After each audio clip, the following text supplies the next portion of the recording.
The maid left a note in the prince's room. "You're in danger. Flee while there's time." The bell after Compline left the corridors shivering with silence. Even Versailles slept with one eye open. Claire knew those hours when the palace's grandeur loosened and the service ways owned the night. The stones breathed cold through the seams in the woodwork. A draught carried the smell of tallow and soap, laced with the faint tang of vinegar the scullions used to scour copper. She carried no more than a rag and a bucket, a candle stub cupped in her palm, the flames screened from sight by the curve of her fingers.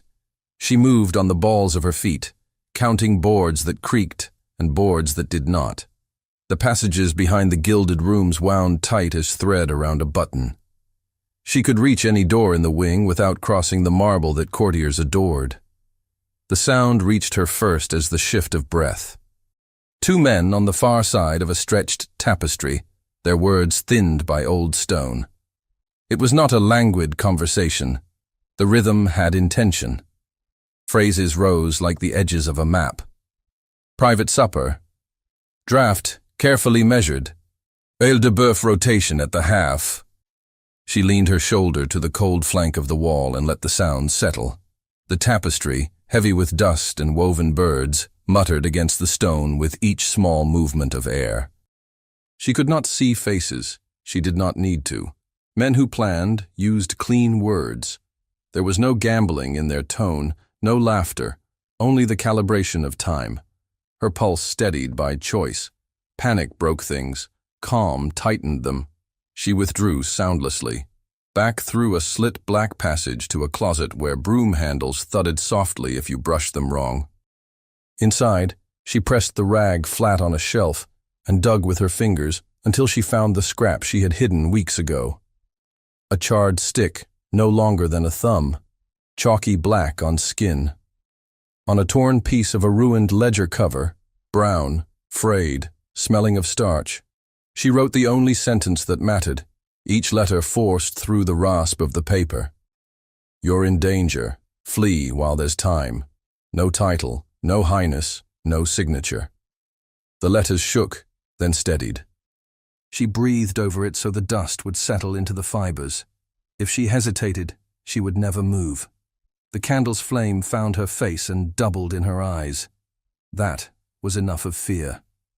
She took the service stairs two at a time, skirting a landing where the night porter left his stool. The porter snored low, chin to chest.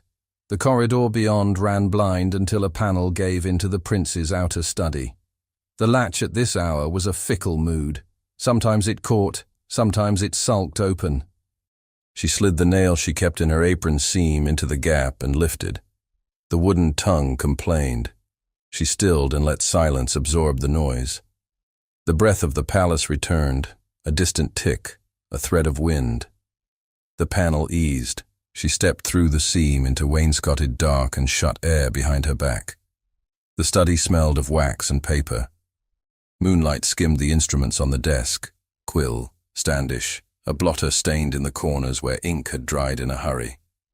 The desk itself, heavy and golden, sat like a miniature sun in a room that rejected daylight. The prince's hand had once pressed along its edge as he learned to sign his name. The thought came and went like a cough. She laid the note in the center of the blotter, not tucked under anything, not hidden, seen. The words faced up, a black strip through pale. Her fingers realized what her mind had not. The rough ledger paper caught on the lip of a half-open drawer. A corner tugged back at her. She eased, tried to flatten the page, and felt an edge tear away. The scrap flicked loose, a triangle no larger than a fingernail, and skittered under the curved foot of the desk. She did not chase it. To reach would be to knock the chair, to move the world. She smoothed what lay and wiped her fingertips on her apron. The rag she returned to the bucket. Habit carried cleanliness into danger, because habit was how you survived a palace that noticed lint on the wrong cushion. She retreated as she had come, counting again the boards that would complain, slipping into the maw of the panel before the room remembered it had a door. The panel kissed shut and erased her. She did not go. She stayed in the rib of the wall, in the breath of cold that ran behind wood and paint. A slit cut long ago for maintenance let a blade of light pass between the plaster and the study. It was enough to watch a shadow fall when someone entered. It was enough to hear paper move. If no one came, the message would sit and shrivel like a seed that never found rain. If someone came, the palace would wake. Her lips formed a soundless prayer she no longer attached to saints. Footsteps in the outer passage approached, slowed, split. One set continued, a servant's shuffle. Another set landed lighter, practiced.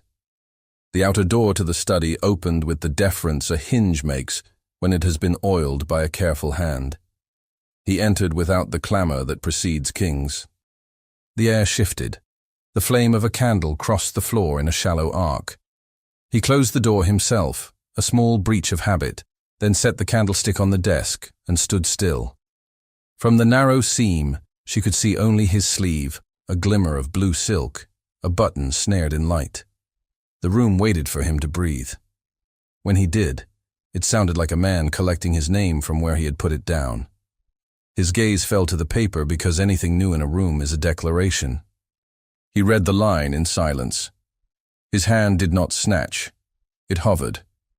He lifted the note with 2 fingers, and the bottom edge, where the tear had begun, melted away. The tiny triangle slid free from wherever it had hidden and fell with an unshowy whisper, slipping to the floor, then under the desk's carved foot. He crouched, the silk knee whispering against itself. His hand reached under the foot and drew out the stray piece. He held it near the candle.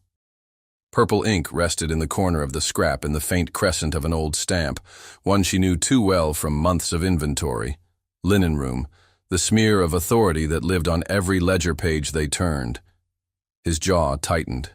Not rage, recognition. He turned the note over. He looked at the desk as if trying to ask it whether it had invited this intruder. He did not call for a crowd. He set the scrap beneath the note and passed his thumb lightly along the torn edge, aligning what could not be mended. He rang for no one. He crossed to the door, opened it with soft caution, and sent a whisper along the corridor that traveled quickly and without ceremony. A word to a man who knew how to move a guard a pace or two without changing the world. Nothing more. If a prince flinched, the palace turned that flinch into a fact that could not be contained. He returned to the desk. Candlelight stitched across his features and left them half-stitched. He read the sentence again, a single line that cut through everything taught to him about obeying the room. "You're in danger," he murmured, not as an echo but as a question pressed into air. His mouth closed on the rest. Flee while there's time. A command he had never been given because he was supposed to be the reason others fled or stayed. He lifted his eyes and let them rest on the paneling. He did not know where the shadow spaces led. He knew they existed the way one knows a river runs underneath a city. He had been warned since childhood that walls listen. He did not move toward them. He paced once, twice, the measured length of someone taught to keep the body's need for motion secret beneath well-cut clothes. The note lay on the gold, like a wound. He set the candle beside it, as if illuminating the threat could soften its edges. From beyond the door, a single knock, a breath of voice, a messenger trained to speak in phrases that did not panic households. The prince listened and let the information unfold like the slow unfurling of a fan.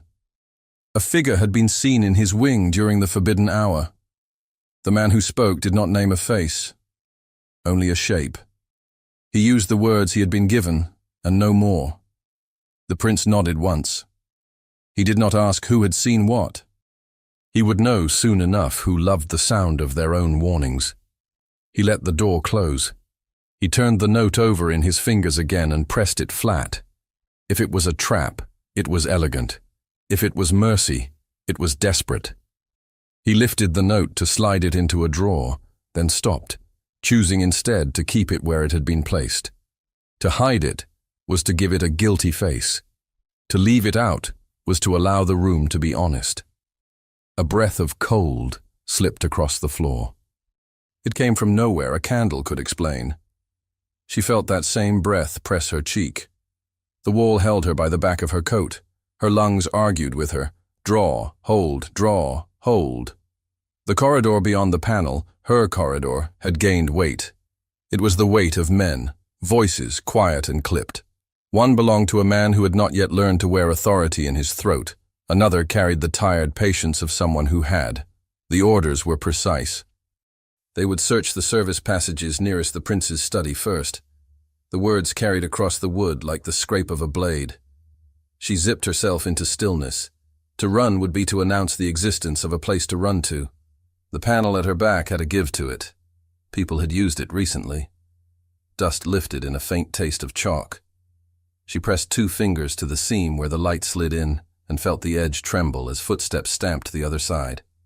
"Here," a voice said, too near. The latch that held the panel in its frame wore the scars of old hands. It also bore a trick. If the wood swelled with damp, the catch snagged and refused to yield without a nudge. Her palm found that bite mark. She pressed her weight against it, balancing between giving way and holding. If she fought too hard, the wood would creak. If she yielded too soon, she would lose cover. Time slowed until it thickened. The torchlight on the other side of the wood blurred and sharpened through the slit. She saw the gleam of iron spearheads. She smelled the oil in the leather. One boot scuffed in impatience. Another tapped a measured rhythm against necessity. A knuckle knocked wood. She did not move. Perhaps it was a test. Perhaps it was courtesy extended to a door considered noble, even in the bowels of the wall. "Lift," someone whispered. The latch rattled, and then, for a breath, stopped. The quiet that followed was louder than the movement had been. She thought of her mother bending over a basin, wrists red from rinsing. She thought of the ledger where her name had been written on her first day, set among columns of linen counts and household ephemera. She thought of the prince's face, which she had only ever seen at a distance, and how he had left rooms as if they had held more of him than he could afford to leave behind. Her shoulder burned. She could not tell whether she held the panel or the panel held her. On the other side of the study, the prince registered motion in his peripheral vision. Not the spying motion of a servant with more curiosity than sense, the organized motion of the garde du corps when they carried a report. His hand left the note and found the edge of the desk. The familiar wood steadied his skin. The officer who entered wore duty like a second coat. He bowed no deeper than necessary, his eyes taking a quick inventory that included the candle, the note, and the tightened line of the prince's mouth. He shut the door with the discretion of a man who knew what walls could repeat. "Highness," he said, with the smallest nod. "A figure was seen in your wing." "Where?" the prince asked, and the word had more weight than its size. "In the passage near the lesser study. The patrols marked fresh air from an inner seam." The prince did not allow triumph or fear to color his tone. "You are searching." "We are, Highness. We begin where such seams are nearest." The prince considered the officer's face, looking for the way men concealed eagerness to please behind protocol. He found only the ancient habit of a soldier, carefully avoiding any thought that would force him to lie. "Proceed," he said. "Quietly. Wake no one who need not wake." A pause emptied the space between them, of everything except breath. The officer glanced, again without indulging curiosity, at the paper on the desk. He did not ask. He would not be invited. He bowed and left. The prince closed the door himself and stood in the center of the room. He did not pace now. He listened. He heard, through layers of wood and plaster, the faint complaint of a latch under pressure. The palace had a language, taught to him by years of nothing ever being truly private. Tonight it spoke. "Whoever you are," he said softly, not raising his voice enough to carry beyond the door, "you are either my death or my chance." The words surprised him with their honesty. He had not meant to make an admission to the dark. He moved to the paneling and laid flat a palm. He could not feel her through the wood. He felt only splinters and the muscle strain he used to keep his hand from trembling. He stepped back to the desk, returned the note to the center of the blotter, and took up the candlestick. He lifted it a fraction higher. Light seeped around corners that usually kept to shadow. If someone emerged into the room, he would meet them with flame and a name. Outside, in the artery of the palace that ran just behind the wall, a guard hissed under his breath at the man beside him. Careful. Careful meant too much, and not enough. The hallway breathed. Claire closed her eyes and let herself trust the minute lesson the old carpenter had once taught the laundresses, bored with mending broken handles. Woodlikes angle more than brute force. She shifted her weight along a line that let the latch hold without declaring war. The holding could not last. The patter of orders grew near, passed, returned. More boots. A third voice, lower. They would not give up on the first refusal. They would listen, and when listening failed, they would test, and when tests failed, they would insist. Inside the study, the prince heard a second set of steps coming faster. He knew the cadence of urgency migrating toward command. He had chosen quiet. The night had chosen necessity. In the pane of the window, the small flame of his candle looked like a star trying to speak to a storm. He placed the candlestick down with a care that contradicted the chaos he felt. He could not shout. He could not run. He could only prepare to make his face unreadable and his voice lawful if someone who should not be in his room suddenly was. He felt the decision settle over him like a cloak he had been wearing since birth. He would protect the warning, even if it led men straight to the person who had brought it. He would not be the prince who tore apart the hand that had tried to save him, even if the hand belonged to someone the palace would call disposable in the morning. He drew a breath, the sort you draw before stepping into a public room.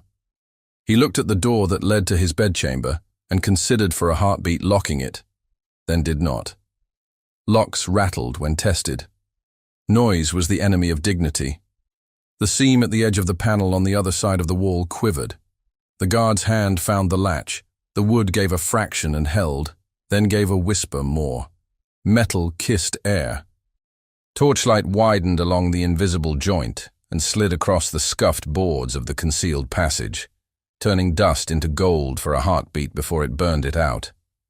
Claire's fingers slipped on the worn ridge of the catch. Her shoe pressed into splintered wood.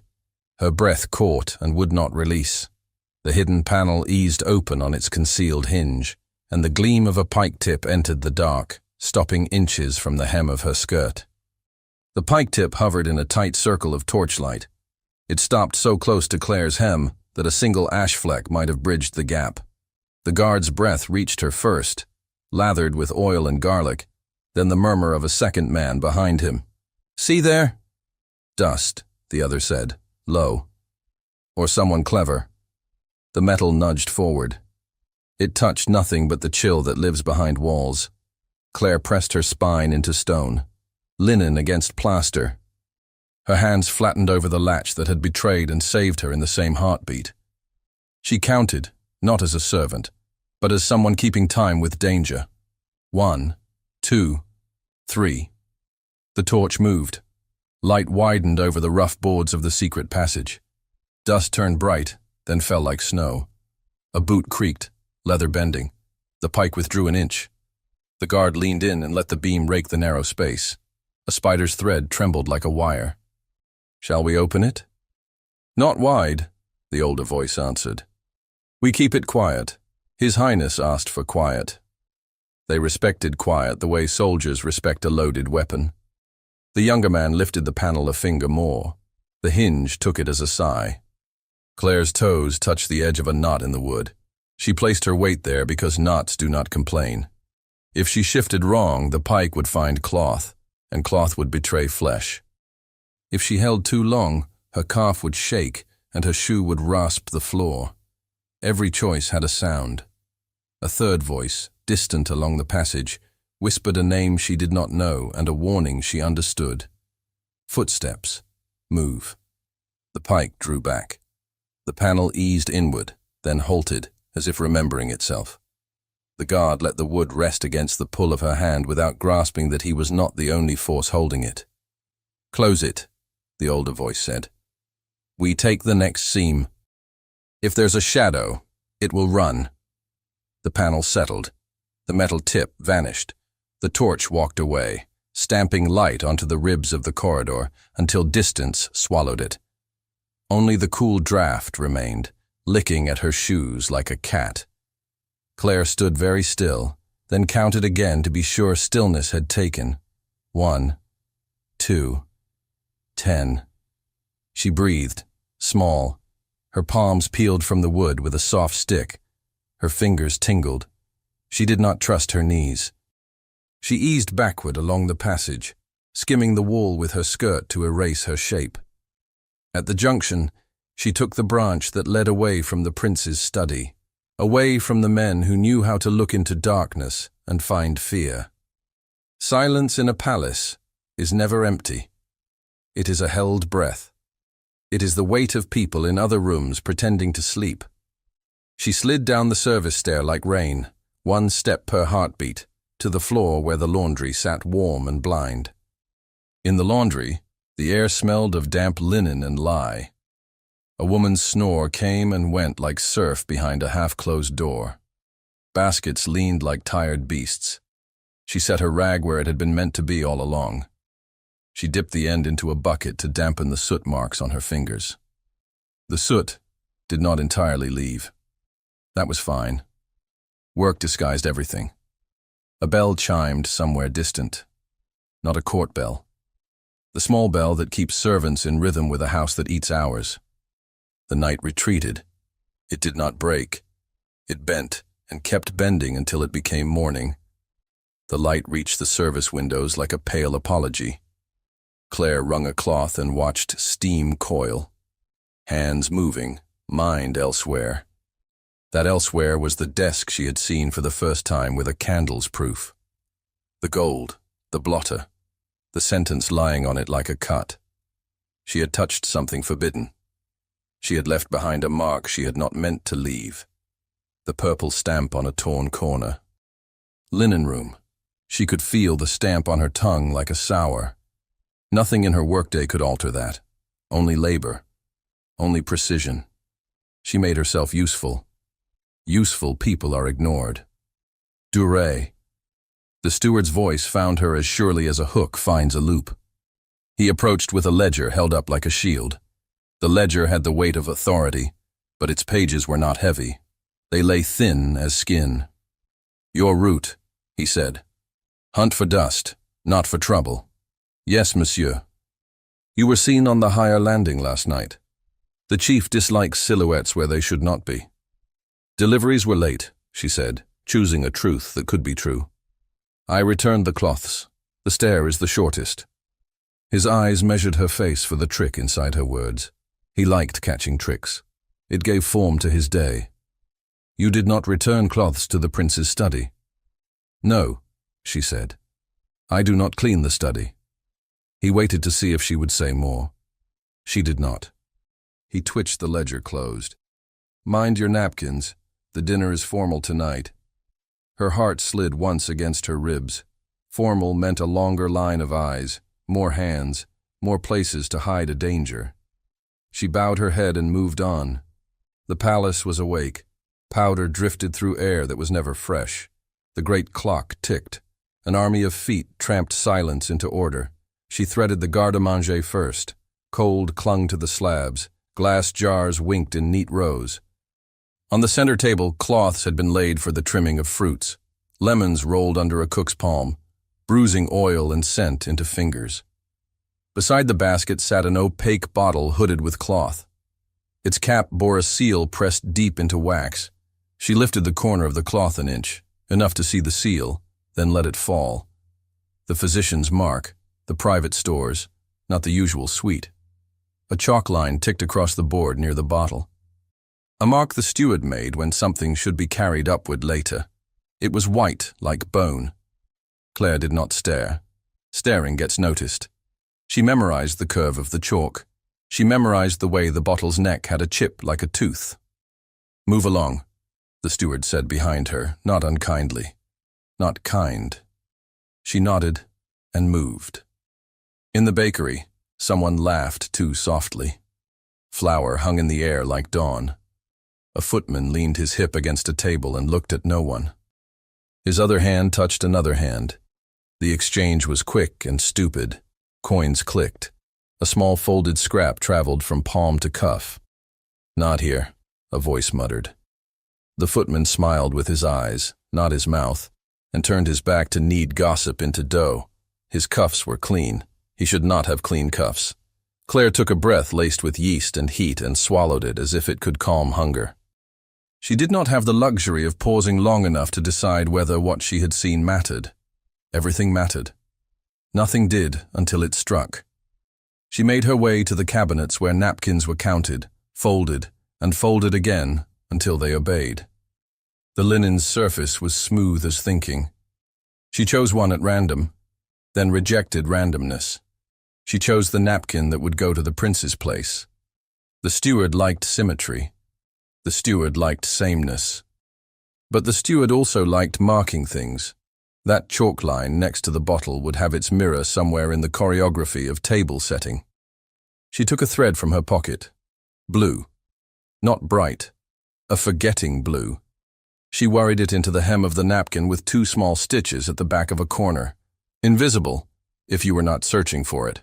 Obvious if you were. It would let her know which setting was meant to be his. The thread felt like treason. The action felt like breathing.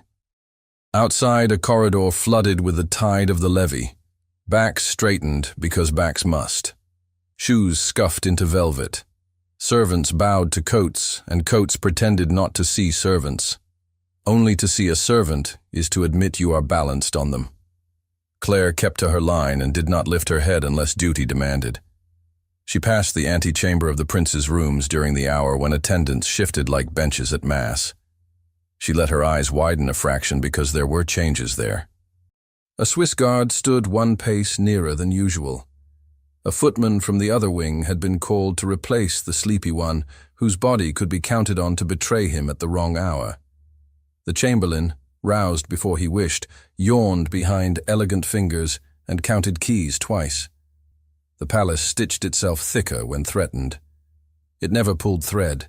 It added layers. She did not slow. Slowing invites questions. She carried her stack of napkins as if they were the only thing in the world that required arms. She reached the small room where sideboards were staged before the evening meal. Private kitchen beyond.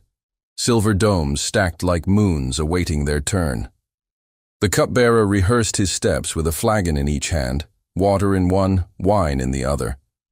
Rehearsal was not for show. Rehearsal prevented spill, stain, shame. "Careful with the stemware," he said to no one and everyone. "Cut crystal chips if you look at it wrong." His glance skated over Claire and did not land. She preferred glances that skimmed. She set the napkins in their stack. She moved aside to allow a boy to pass with a tray of lemons. The bottle with the physician's seal had moved too. It now sat near a sink, cloth still hooding it, close enough to be called on, far enough not to attract idle fingers. The chalk mark on the board next to it had been erased and redrawn. Someone had thought about it. A voice, light, oily with courtesy, drifted from the doorway to the private kitchen. "The physician's parcel came late. We hold it for the prince's table." Claire had never heard the maître d'hôtel sound quite like that. His sentences usually had ends. These ones slid away.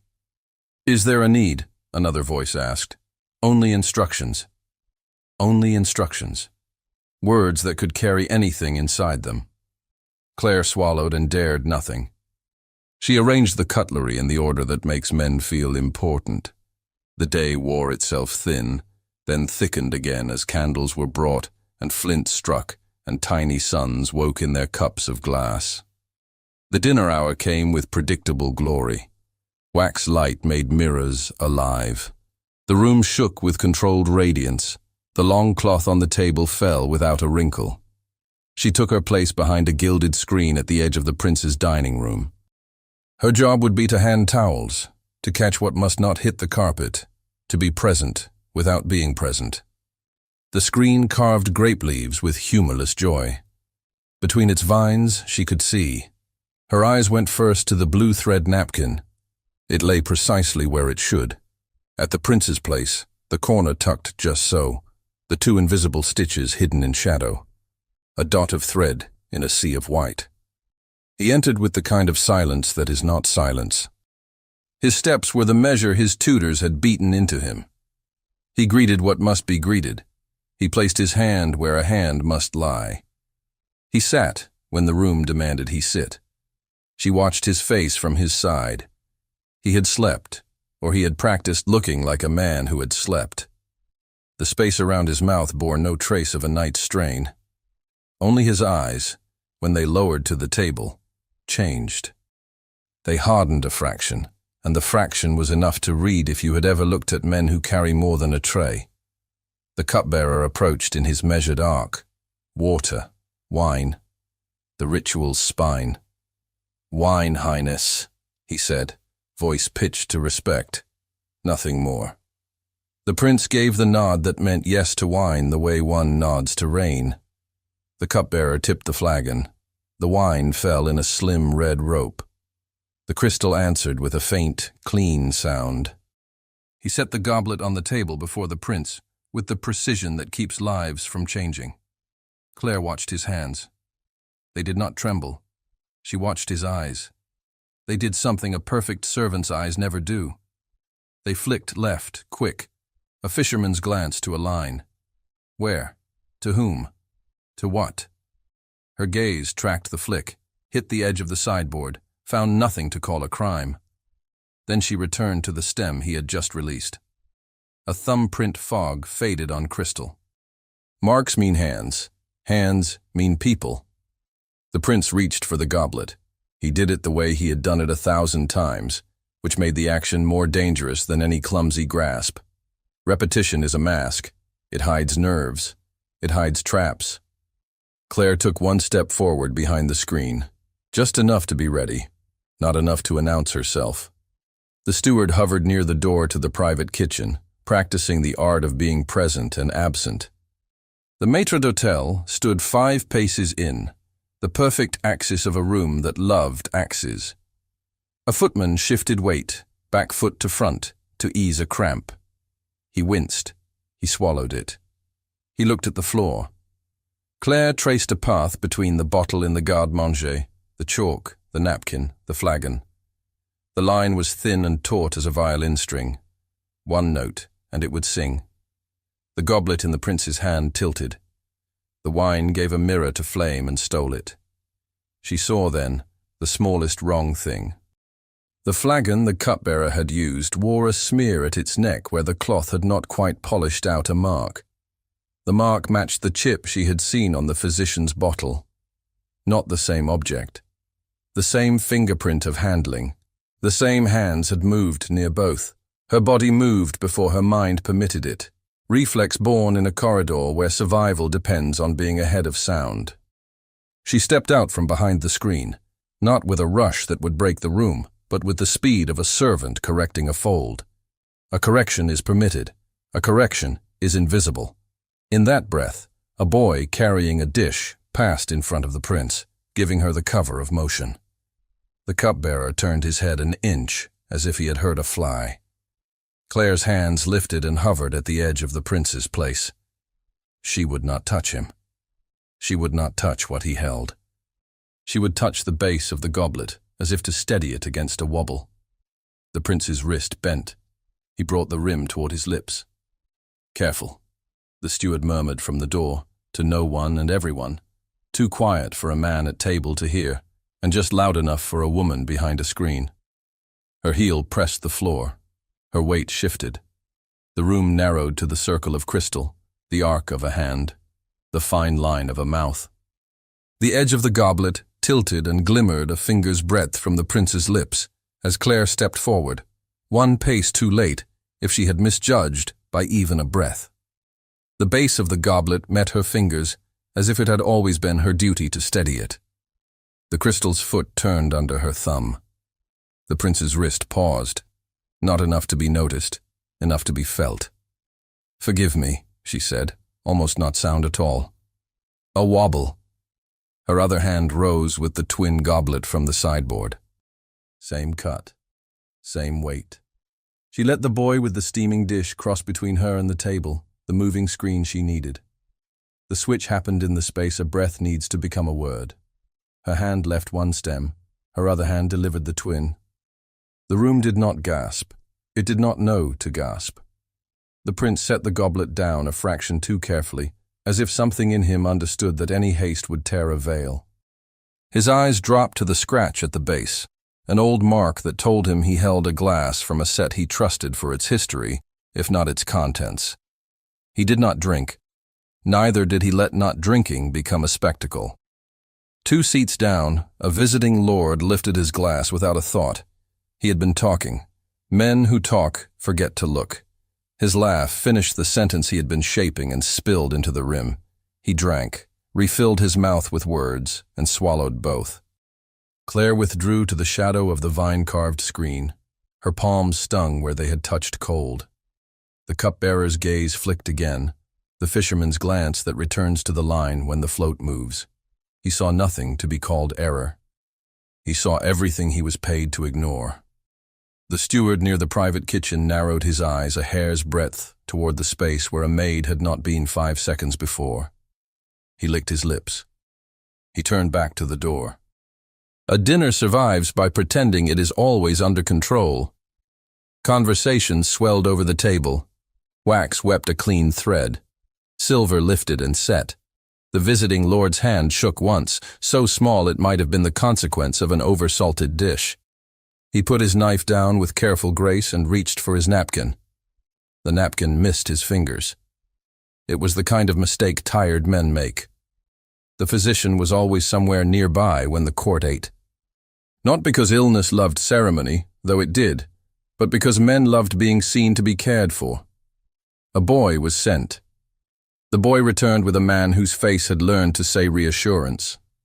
The physician looked at the lord's pupils, set 2 fingers against his wrist, then let his assistant, young, quick, lift the visiting lord's glass with the cool politeness that claims competence. "Too warm," the physician said to comfort the room. "Air," the maître-d'hôtel chimed, as if air could cure dignity. The assistant kept his face bored. Bored faces move unnoticed. He tilted the goblet, as if to pour what remained away, and instead let the dregs slip into a small vial that had been waiting under his cuff. His hands returned the glass to the table. His eyes did not meet Claire's. His eyes did not meet anyone's. The visiting lord rose with help. His mouth tried for a smile that did not trouble his eyes. The physician murmured, "Humors unbalanced, a long day, too quick a swallow on a tired stomach." The phrases fell like cushions under a trip. The room fell back into its calculation of light and cutlery. The prince ate with the measured appetite expected of him. He did not touch the goblet again. His gaze, when it moved like a hand under a cloth, present, unseen. Claire's knees shook once and then obeyed. She did not watch the lord leave. She did not watch the assistant tuck the cork into the vial. She watched only her blue stitch glint and then disappear under a fold, as if what she had done could be tucked away so easily. When the last course had been lifted and the room began to breathe like a body released from lacing, the steward approached the edge of her screen. He did not step fully behind it. He stood in the open, where witnesses are best collected. "You left your station," he said, not loud. "A napkin slipped," she said. "Which?" His eyes slid to the napkin stack. A quick count without appearing to count. "By the 4th place," she said. It was the truth's cousin. He held her a moment longer on the hook of his attention, and then let her down. "Do not be seen solving problems," he murmured. "The court dislikes seeing how its elegance is made." She nodded and lowered her gaze, then raised it once with careful precision. Across the room, the prince's head was tilted slightly toward his own thoughts. When he rose, it was with a stillness that made other men copy him without knowing why. He looked, for the length of one steady breath, toward the screen, not toward her, toward the space she filled. The look was neither permission nor denial. It acknowledged a balance that had tilted and righted without breaking. The dining room emptied into corridors where voices changed shape. Laughter flattened. Talk grew practical. Servants emerged. Silver domes nested. Plates clacked softly in stacks. She moved with the flow, a thread in a stream of threads. The private kitchen received its emptied platters. The garde-manger cooled to its coolness. The bottle with the physician's seal was gone from its place by the sink. A smear of chalk dust marked where the line had been. Her hands found towels and work for hands to do. Work cleans feeling out of limbs. A page darted past with a packet held so delicately it might have been a baby or a bomb. He took the short route toward the prince's rooms, the one courtiers feigned not to notice. Claire stepped aside. The page bandied no courtesy. His face wore the bright importance of someone told to carry something he did not understand. She curved into the servants' passage that runs near the gallery, where the walls reflect light back on itself. The sound there has a different reverberation. It catches confessions and holds them. "Wait," a voice said behind her. Not harsh, not formal, not to be ignored. She turned because turning is safer than refusing. He stood at the mouth of a narrow antechamber, a space for chairs when chairs are not invited into a more important room. The candle he held threw an oval onto plaster. He did not step fully into the service passage. He remained where he could claim to be accidental, if an eye more important than his found him. "You," he said. A word that contained the evening and offered none of it to be spoken. She set her hands at her sides, because hands declare loyalty by what they hold. Highness. The title was a shield, also a distance. He lowered the candle a fraction so that its light would not drag others toward them. "You were behind the screen. You were not meant to be in the room." "I was meant to be useful," she said. "How did you know to be useful now?" Something in his face softened at the edge, not the mouth, the eyes. He was a man trained never to flinch in public. Small shifts betrayed when a man has found a private question he fears he must ask. "The bottle," she said. "In the cold room. Marked for your table. Marked as medicine when no illness has been named. Medicine can be wine," he said, the ghost of a courtly smile making fun of itself. "Medicine can be powder," she answered quick. "Wine carries powder where it is told." He weighed her not for defiance but for sense. "You saw?" "I saw hands," she said, "and chalk dust, and a neck with a chip. Enough." "Names," he said, soft as breath on glass. Her throat tightened. "Names are currency in a place that taxes the poor in secrets. I have none to offer that would buy us safety." He looked past her to the passage's dark. He did not pretend he could protect every poor person in a palace built to glut itself. He had learned what protection costs. "Why warn me?" he asked. The question could have been accusation. It was not. It was wonder wrapped in duty. "Because you breathe," she said, and then shook her head at her own audacity.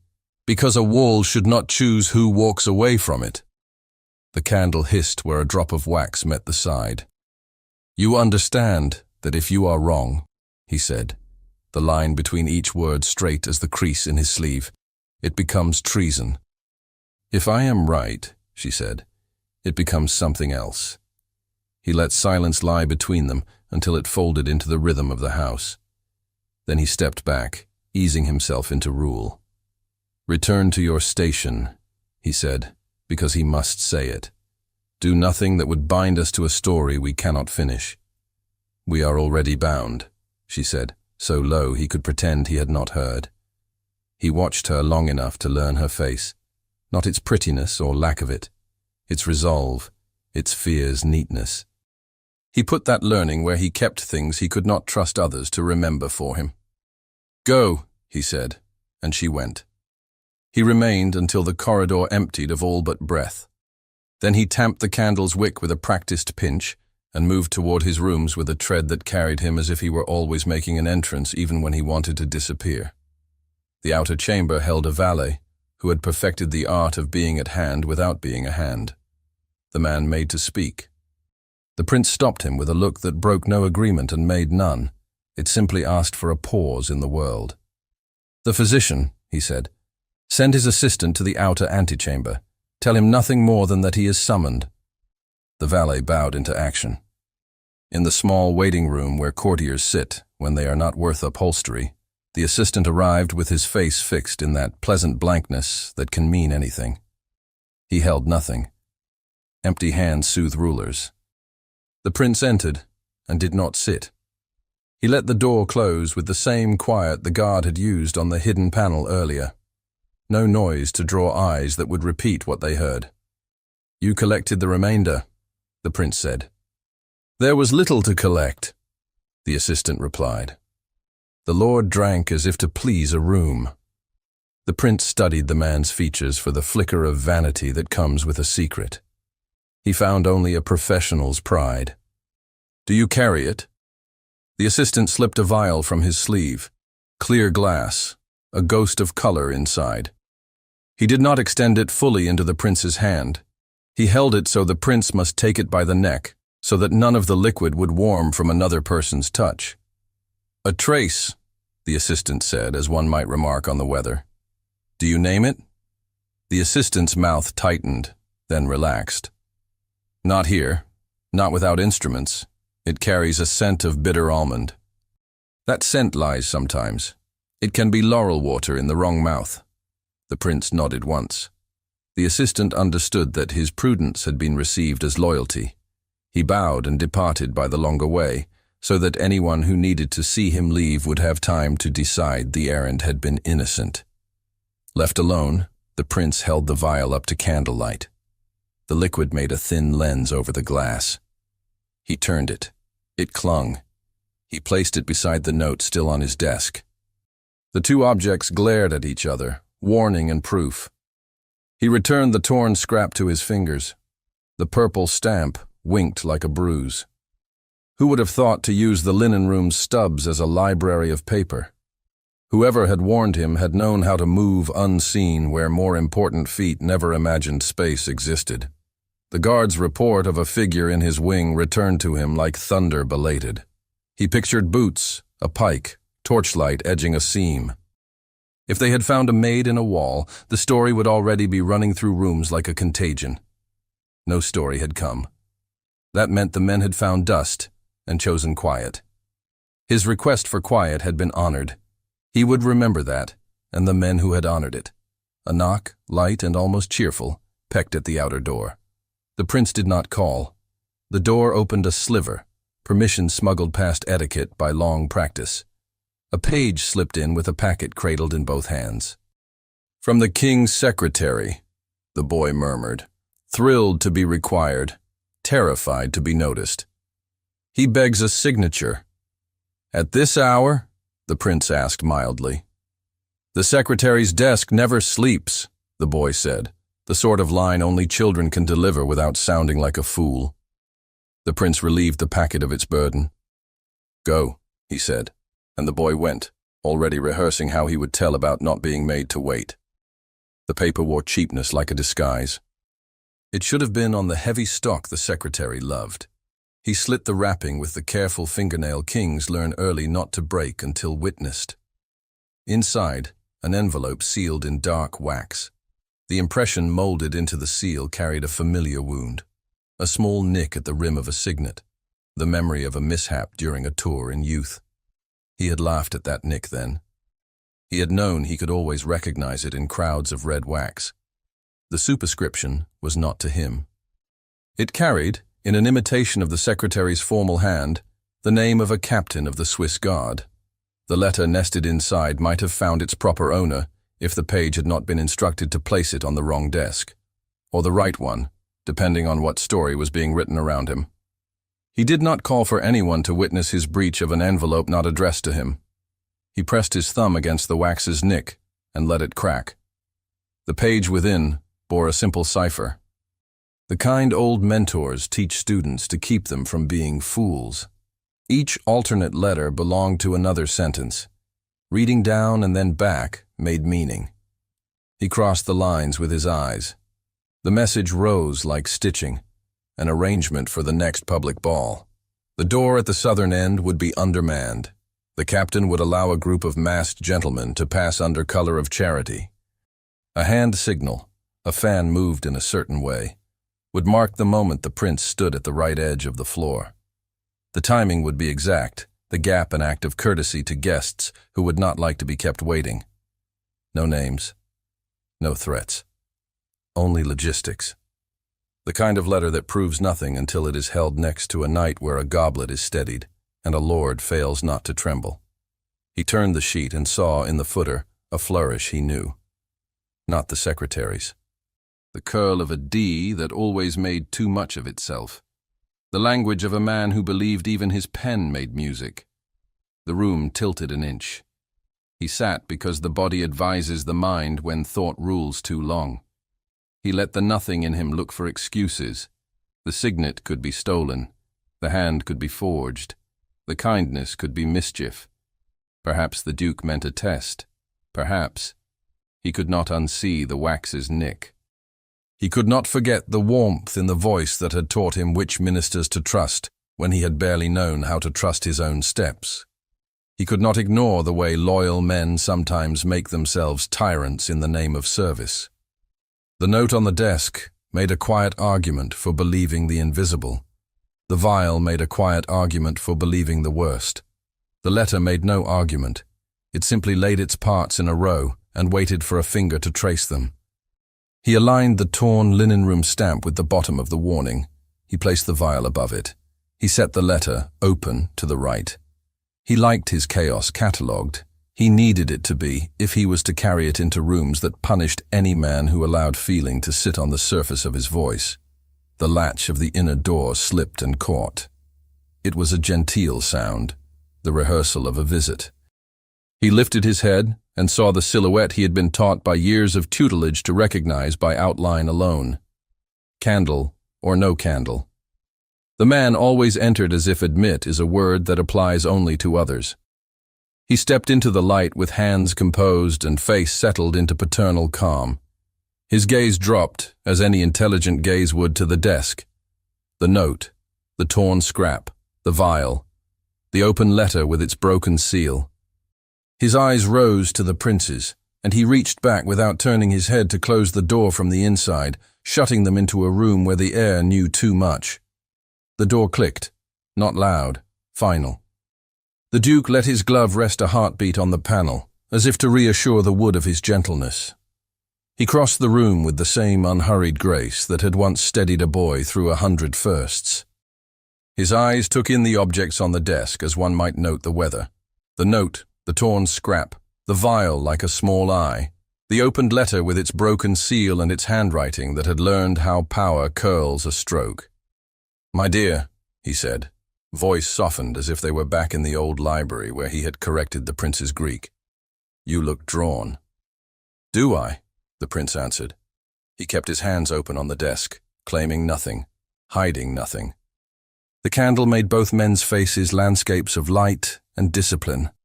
The Duke's gaze touched the wax nick in the seal and did not pretend not to recognize it. It swept to the vial and did not linger. It returned to the prince with a calm that would have soothed a wilder heart. "This is an unfriendly arrangement of objects." "It is that," the prince said. "So you have been warned," the Duke murmured. "By someone fond of melodrama, and by someone with a gift for delivery to the wrong door." "The letter's door was not wrong," the prince said. "It reached the desk of the man most in danger of it." "Then we agree," the Duke said gently. "You must not be in danger." Silence adjusted its weight. The Duke did not step closer. He knew how distance confers benevolence. "You are not a boy at a fencing lesson anymore. You will not be fooled by a carnival trick. The court feeds on theater. One learns to tame it with a little theater of one's own." "A test, then?" the prince said. "A measure," the Duke replied. The word came like a bomb. Others will move because men with bright blood like to move. One arranges a harmless intrusion. One watches one's guards. One notes who speaks well, who falters. You learn which boards creak. It is how we preserve you for the long labor.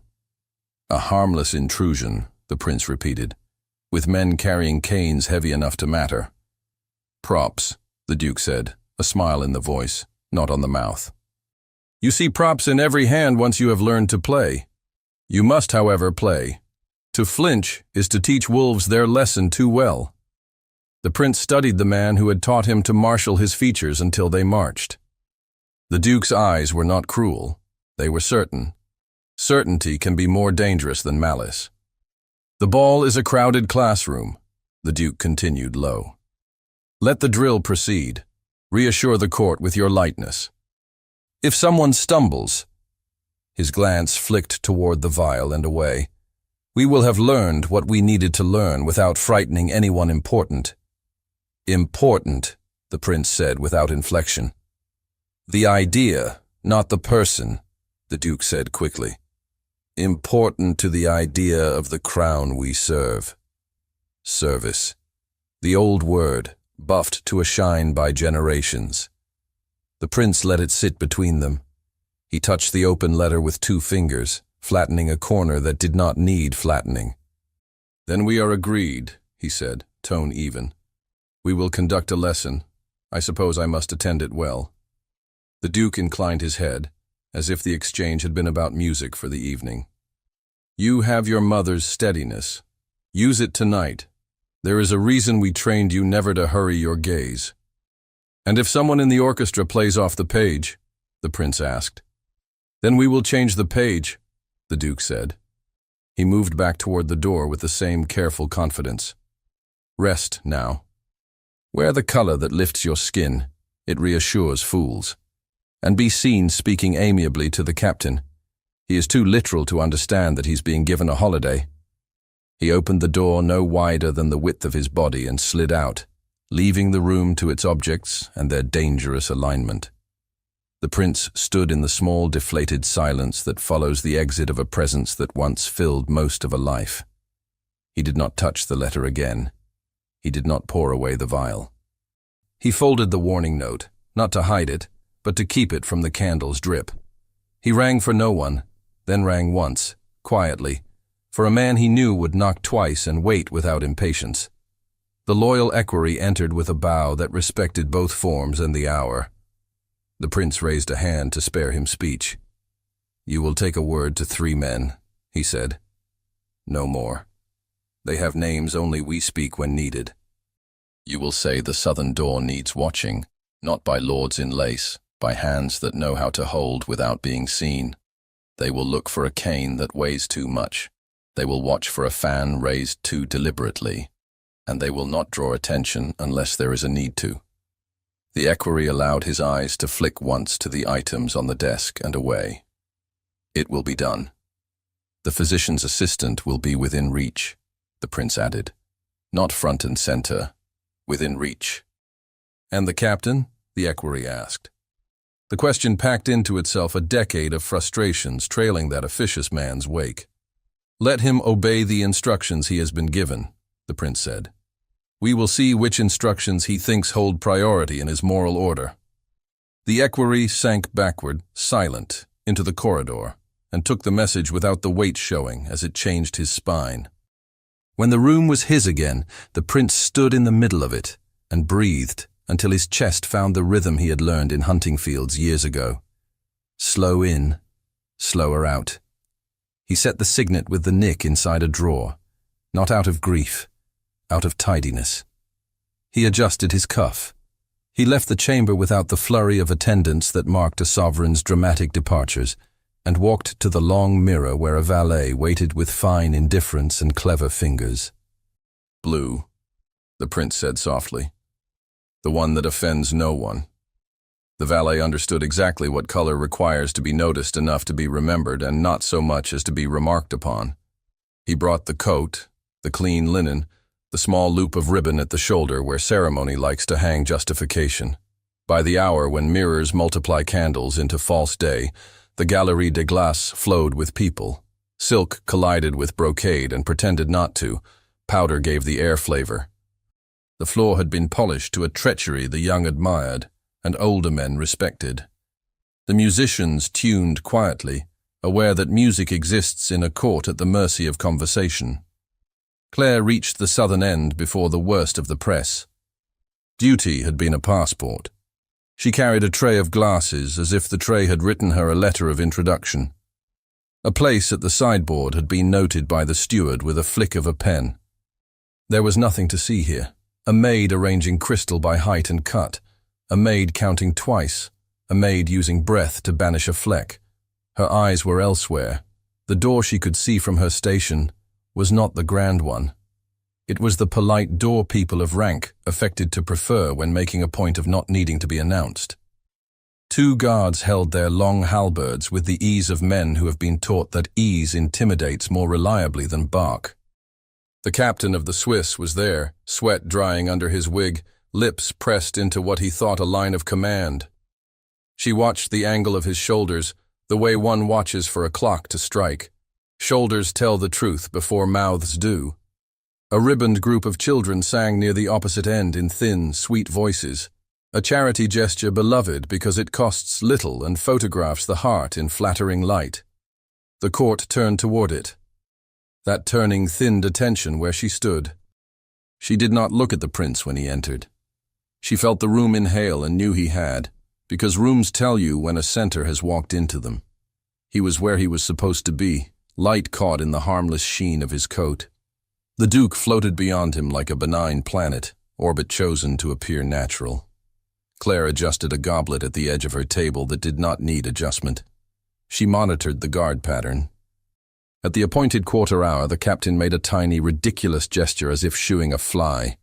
His men stepped 2 paces outward, courteous, useless, unless one means to leave a seam. The seam opened. It was small seams flood ships. 3 men in masks moved in a knot thick enough to be innocent. Their coats were unremarkable in exactly the way remarked things contrive to be. One carried a cane topped with a polite knob, carver's work disguising mass. The cane's ferrule struck parquet as if testing its own theater. The men entered under the tide of applause that followed the children's last note. Applause covers many intrusions. Claire moved her stack of clean napkins a finger to the left. She had to pretend to be small to see what mattered. The masked men positioned as if to admire a mirror.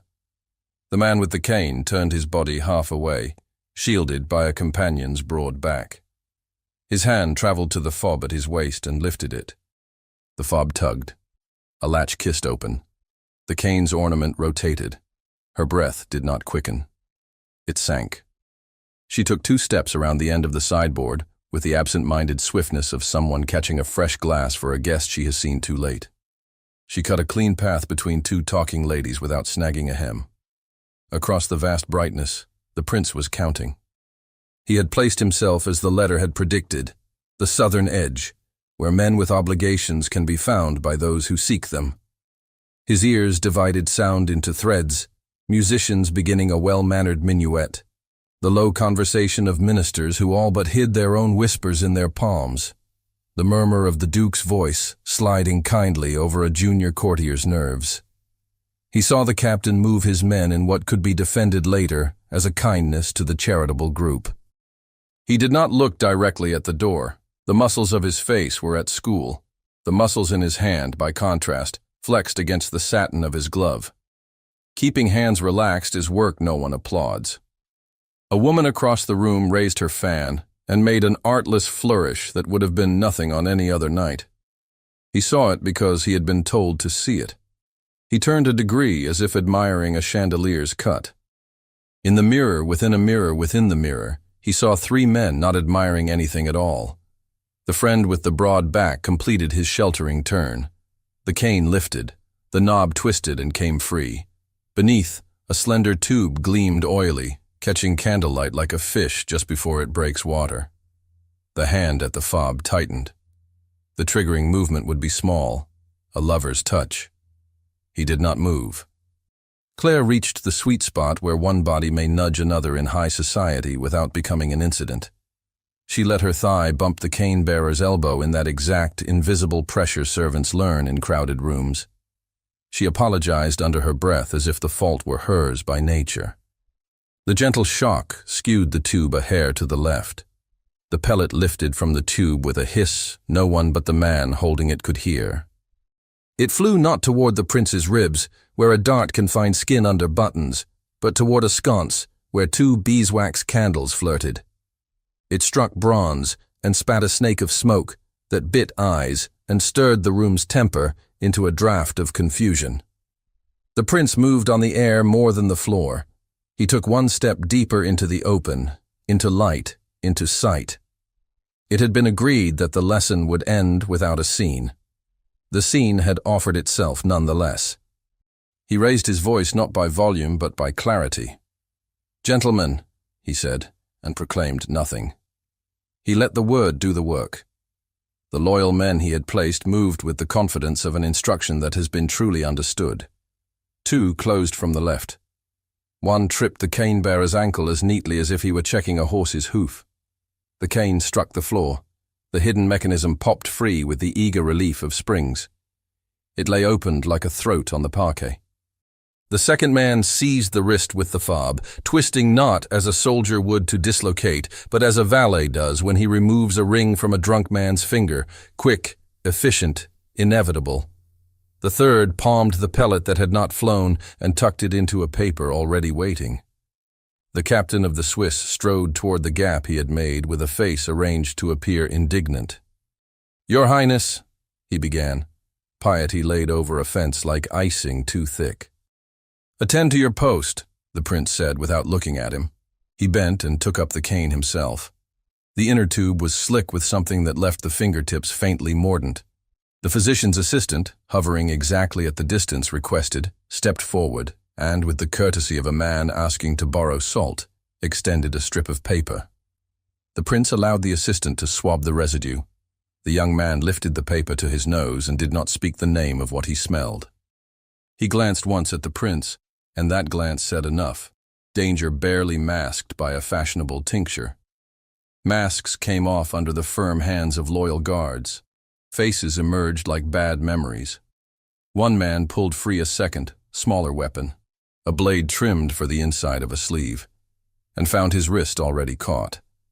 The ribbon in his pocket slid to the floor. A courtier's wife, nearby and too wise to pretend she had seen nothing, recognized its stitching and whispered to her neighbor that such ribbons had passed through the Duke's secretary's hands all week, under the pretense of organizing donors for the children's choir. The Duke did not bolt. He moved forward with serene authority and opened his mouth to write the narrative that would be easier on certain men's throats. "Your Highness," he said, a touch of grief in the address. "This is the risk when we bring the city into our pure rooms. A prank, a foolishness, encouraged by some impetuous wit. Let us not humiliate the crown by—" The prince lifted his free hand, palm toward the older man, a student's gesture to a master, and that made the check subtle and devastating. He opened his other hand and showed the room a small circle of wax. The nick at its rim caught firelight like a star. He did not name the seal. He did not need to. Men look at exposed objects as they look at exposed shame, quickly and with memory. A murmur rose. It was not a mob sound. It was the quiet violence of reordering. Ministers moved in, not at the king's waving. No waving was needed for this. They had been summoned by the room's change of temperature. Their faces were not animated. They were composed. One took custody of the cane with careful fingers. Another gathered the ribbons.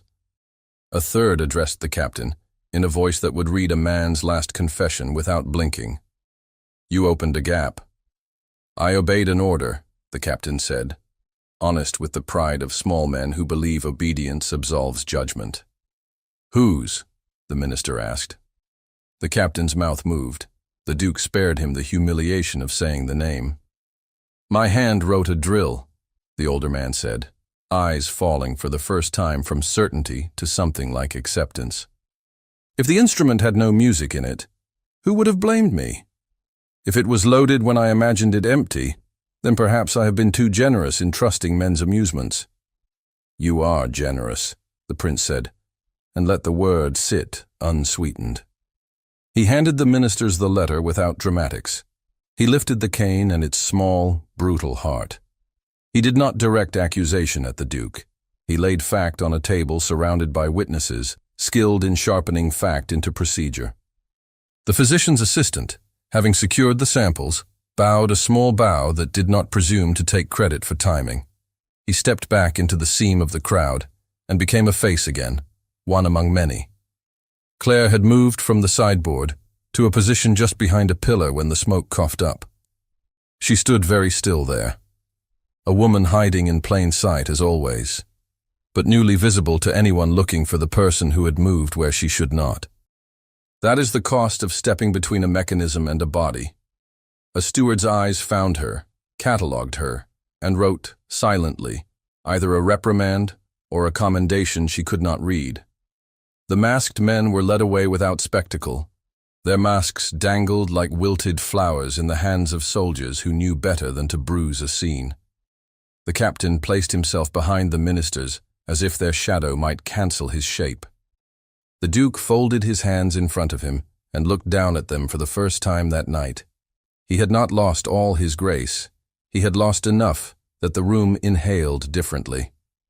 The prince turned in a slow radius, meant to meet eyes without creating an audience of any one man. When his gaze found Claire's across the churned sheen of the floor, it held for a breath. It was not a rescue. It was not a promise. It was the exact measure of recognition allowed to a prince who had been instructed never to owe anyone anything. A thank you bent into a look. The music, abandoned on the staff, trickled back under the bow of a violinist who believed in restoring ordinary time. Conversation resumed in tatters, then wove itself.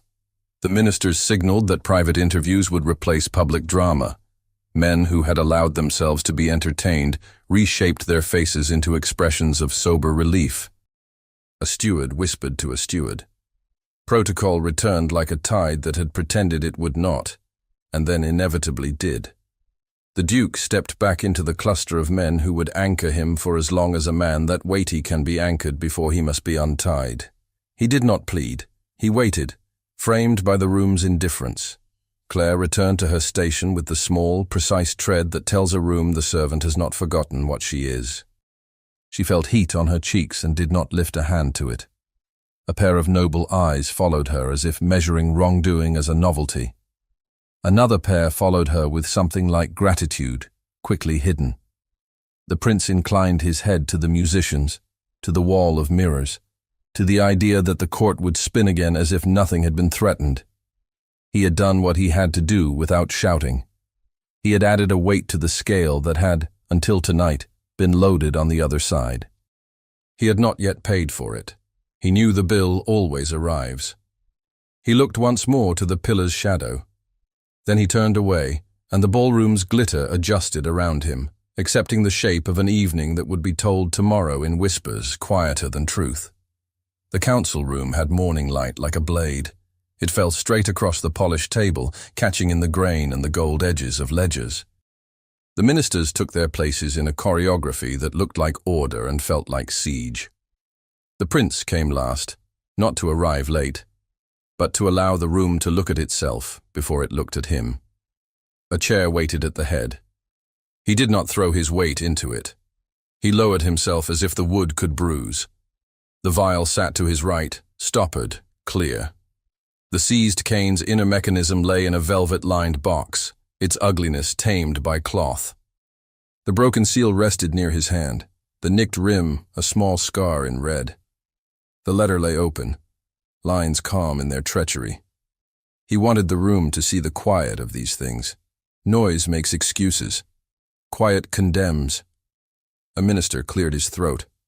"Highness, we begin," the prince said. He did not raise his voice, he placed it. "What cannot be denied will not be denied in this room." The Duke stood opposite, within reach of the light. He did not shrink from it. His face had arranged itself into something like patience.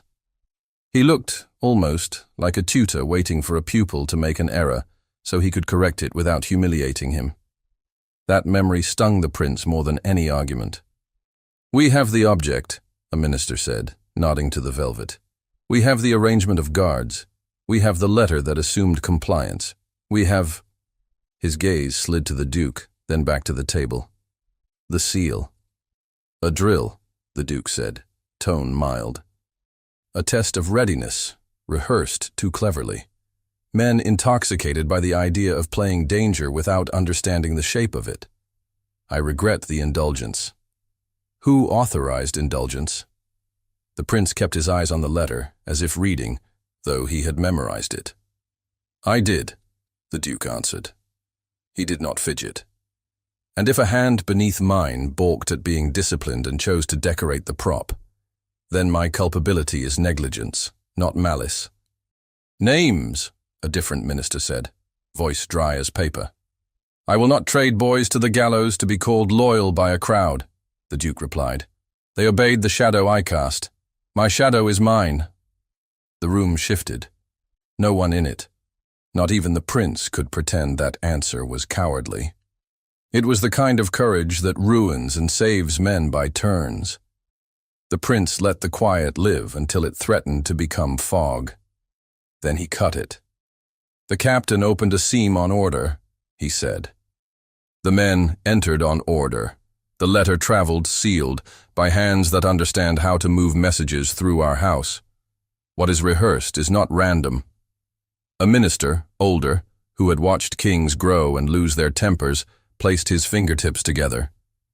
The crown cannot be seen to eat its own heart in public, he said. But the crown must be seen to have a heart. The prince turned his head a fraction and met the older man's eyes. Then we will do both. A clerk brought forward a paper already drawn. Not verdict, process. Words like examine, confine, review. The ink still glistened. The prince read enough to be sure it punished without blood. He signed. The scratch of the quill sounded like a hinge closing. The duke inclined his head, accepting the enclosure of his world without theatrics. I am at the crown's disposal, he said. I have always been. The phrasing tucked itself under the prince's ribs.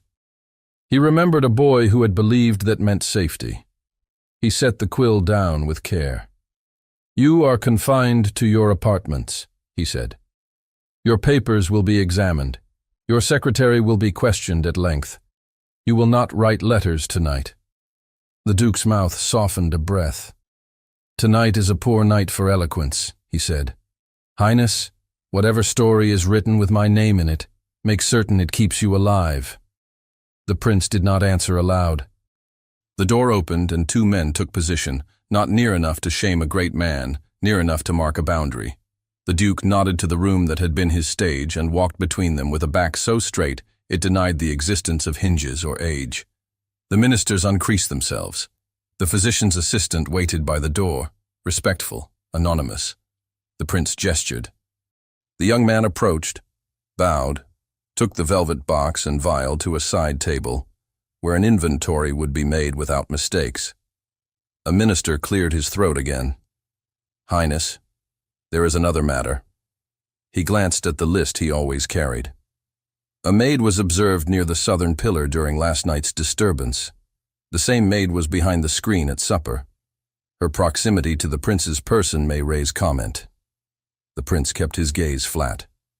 So will our silence. Do we censure or reward? The minister asked it as one asks about choosing a fork, calmly, aware that choice changes appetite. The prince folded the warning note once, twice, until it was small and strong between his fingers. We recognize loyalty, he said. We instruct discretion. We do not encourage spectacle. She will be protected from punishment and from envy. Draft how? The minister wrote as he was told and did not smile. There are pleasures in obeying a prince who knows what he wants that are different from flattery. Have the secretary read it in the proper place? The prince added. Not here. We will not bring a maid into a theatre for men. Highness? The older minister bowed. Respect, relief, a little pride hid under his courtesy. The crown had remembered to be gentle, and that gentleness would travel. The meeting ended by thinning rather than by closing. Men slipped away, swallowing their own words. The prince stood alone with the light blade and his breathing. He had not felt this weight when he hunted, or when he danced, or when he learned whole dynasties by branch. He felt it now, right behind the breastbone, as if his body had finally understood what his life was for. He pocketed the folded note. It was improper. It was necessary. He left by the corridor that did not announce departures. Claire's name lay open on the linen room ledger, as if it had been put there deliberately by a hand she could not imagine. The chamberlain sat with a quill, and an expression like a lid clapped on simmering milk. 2 ministers occupied the narrow room as if to prove the place could be filled with importance as easily as with steam.